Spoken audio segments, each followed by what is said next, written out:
Oi, gente, aqui é Daniel e eu gostaria de trazer para vocês uma atualização sobre as recomendações de saúde nessa época de quarentena. Mas antes, eu queria fazer um pequeno resumo do que eu já falei no passado para a gente tomar como ponto de partida. No dia 2, eu postei um vídeo com base nesse documento aqui da Sociedade Brasileira de Medicina. Ela cita aqui também a Organização Mundial de Saúde e o Ministério de Saúde do Brasil.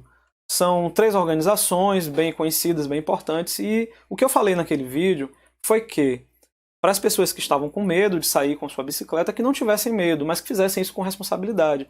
Mas que sim, era para fazer porque era uma necessidade. A atividade física, tomar sol, é uma necessidade para a gente se manter saudável nesse período. Eu usei, inclusive, estatísticas da Transalvador para falar sobre uma questão que é, em resumo, o seguinte: sair de bicicleta é seguro sim. Se você acha que é seguro sair com seu carro, eu mostrei através de números que você está assumindo um risco muito maior. Não tem nada errado em sair com seu carro, mas quem acha que sair com a bicicleta é perigoso e sai com seu carro, na verdade, está desinformado, porque o risco de acontecer um acidente, de ter vítimas e tudo mais é muito maior quando você pega seu carro e vai para a rua. Mas se você tomar todos os cuidados, tanto o carro quanto a bicicleta se tornam seguros, certo? Para quem quiser ver o vídeo, vai lá no meu canal do YouTube, dá uma pesquisada. No título do vídeo, tem lá, a OMS recomenda atividade ao ar livre. Foi no dia 2, tá, gente? É só dar uma pesquisada no canal que vocês vão conseguir ver o vídeo todo. Agora, continuando, nós recebemos pelo WhatsApp essa imagem e, a princípio, ela veio sem muitas explicações. Mas o que está escrito aí é bem didático, né? Uma pessoa pedalando, respirando de uma maneira diferente, né? Mais ofegante, que esteja contaminada com o vírus, ela vai fazer com que esse vírus se espalhe de uma maneira diferente de uma pessoa que está simplesmente andando na rua, em repouso, e as pessoas que estão atrás elas vão respirar isso por horas. A imagem circulou desse jeito, e a gente recebeu isso várias vezes através de vários grupos que a gente tem no WhatsApp, vimos no Instagram de muitas pessoas. Então é aquele tipo de imagem que é espalhada e as pessoas começam a se desesperar. Pouco tempo depois, o BATV ele postou uma simulação que falava exatamente sobre essas questões que eu falei agora, com base naquela imagem.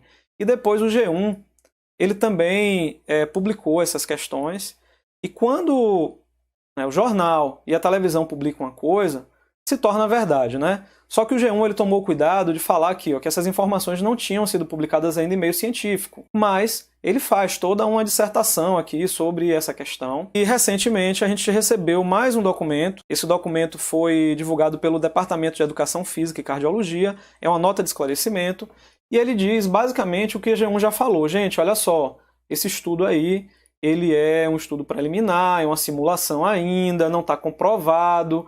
Essa questão aí de 20 metros é uma coisa que está se recomendando, as pessoas divulgaram isso com o intuito de ajudar, mas na verdade isso ainda está em estudo. Ou seja, não é mentira, nem é verdade ainda. Ninguém está desmentindo. Mas a grande questão, o ponto mais importante dessa questão é, quando você pensa que você precisa ficar afastado 20 metros de todo mundo, é praticamente o mesmo que dizer que você tem que ficar em casa. Porque se você vai para a rua fazer uma atividade física, mesmo que você queira fazer sozinho, para você conseguir se manter afastado de todo mundo 20 metros, é praticamente impossível. Só se você for fazer isso de madrugada, num lugar deserto.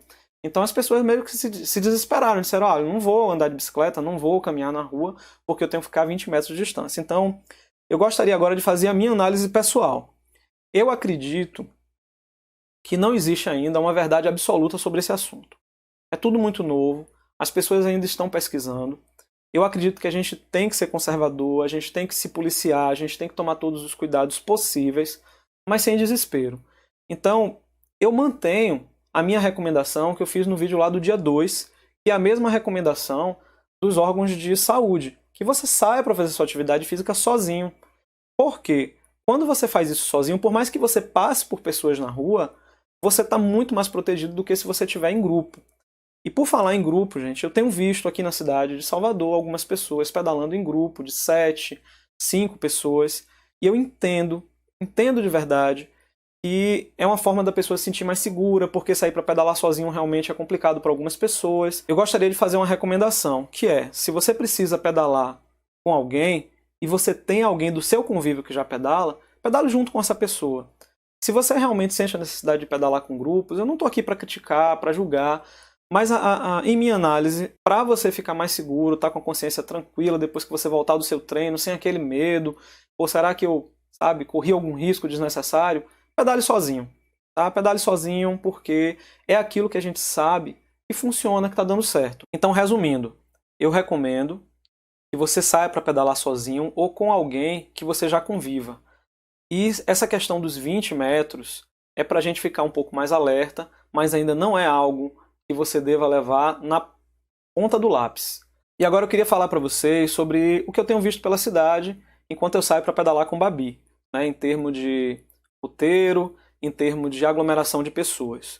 A orla da cidade é, como a gente sabe, o lugar que as pessoas mais procuram para fazer atividade física, principalmente agora que os parques estão fechados. Com relação à parte de infraestrutura, do quartel de Amaralina até a Praça Nossa Senhora da Luz está muito ruim, porque tem muita obra, então a gente acaba tendo que sair para a pista mesmo. Então assim, você vai buscar a segurança de uma ciclovia e acaba sendo obrigado a ir para a pista num lugar em que tem obra, que a pista fica estreita, então eu não recomendo esse trecho. E depois da Praça Nossa Senhora da Luz, apesar da parte de infraestrutura estar ok, tem uma outra questão. A aglomeração de pessoas é muito grande. Nós estivemos lá no domingo, no finalzinho da tarde, próximo do horário do pôr do sol, então a gente imaginou que por ser domingo ia estar mais tranquilo, mas estava muito cheio, mas muito cheio mesmo. A gente chegou a um ponto que a gente preferiu voltar.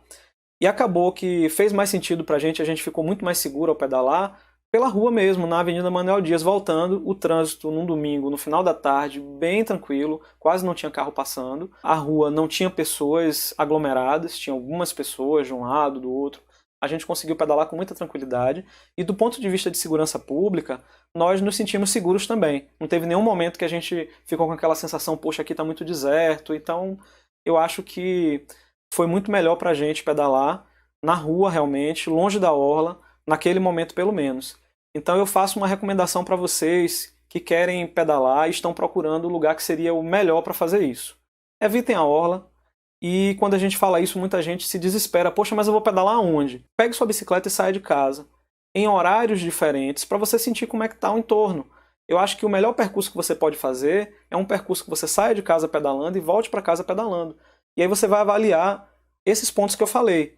Como é que está a infraestrutura, ou seja, a própria rua, está muito acidentada, tem obra, dá para passar, como é que está a aglomeração de pessoas e como é que está a questão da segurança pública. Você vai perceber que você vai encontrar horários onde vai ser melhor para você pedalar. Procure incluir nesse percurso algumas ladeiras. Ao subir uma ladeira, você consegue ter um rendimento melhor no seu treino. E esse treino não precisa ser um treino muito forte, não é o momento de exagerar, para você não forçar muito, chegar no limite e correr o risco de repente de se machucar ou ter algum problema de saúde. É para pedalar com tranquilidade e é por isso que eu estou recomendando as ladeiras. Você subir uma ladeira devagarzinho, mantendo equilíbrio, é um treino muito bom. Então se você mora num bairro, e olha que em Salvador isso é muito fácil, né? Achar um bairro que tem a ladeira. Então se você mora num bairro que tem ladeira, aproveite a ladeira do seu bairro para fazer um treinozinho. Se você der algumas voltas, chegar a fazer 10 km, 15 km, eu acho que para o momento que a gente está vivendo agora, já é o suficiente para contar com uma atividade física. Você pode fazer isso todos os dias e com o passar do tempo você vai começar a conhecer melhor as ruas, traçar melhores roteiros e escolher melhores horários também. Aqui quem vos fala é Daniel Bagdevi. Já fui de bike.